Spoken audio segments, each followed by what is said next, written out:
Hi, Dr. David Phelps back here again from the Freedom Founders investor community. Today, my topic is on inflation. Now, you know, the government produces a statistic called the CPI, Consumer Price Index, which is a collage of different indices that they use to come up with a number that supposedly shows us what the inflation rate is in our country at any given period of time. Those who look at those numbers understand that there's unfortunately a lot of manipulation in the numbers and the index that is used to produce those numbers. It's the government's way of trying to make everybody feel good and make the markets not respond to what's really happening.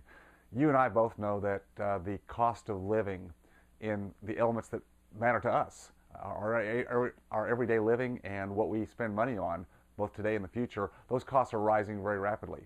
In addition to that, taxation is going up and up. So the problem here for all of us is that when we're trying to put aside enough money in investments to last us for the rest of our lifetime so we can get off that treadmill of always working and trading time for dollars, the problem is that if we don't take into account both taxes and inflation, inflation by itself is going to erode a lot of the purchasing power of those dollars that we've accumulated over the years. That's a big problem, particularly if we want to stop working when we're, say, in our 50s or earlier, like I did.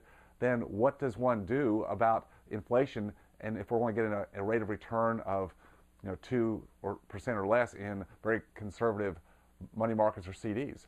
Or do we have to be more speculative and try to play the roller coaster of the stock market, knowing that that's probably not a good way to go? See, there's no easy answers for most people. You have to be active to some level about your investments. Passive investing is fine when you have a whole lot of money and you don't need a large return to keep up with your cost of living. But for most of us, when we're still wealth building, we've got to be able to leverage and be active to some degree.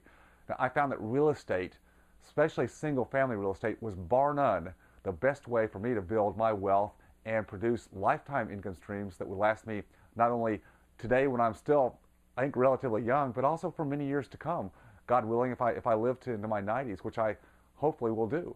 Well, I don't want to keep working hard and toiling, but I want my money or my assets to be working for me, and that's the key. Converting your working for money day to day and getting money coming in by the efforts of your labor versus having the money that you set aside in good assets to produce income when you're not working, so you don't have to work. And assets particularly that will keep up with the rise of inflation. That is, as the purchasing power of our dollar goes down, then assets and commodities that we have to buy to live on will go up in cost. Well, real estate keeps up with that inflation, both the value of the real estate and the return on the investment or the rents or the cash flow. They stay up with inflation. So real estate's a great place to be.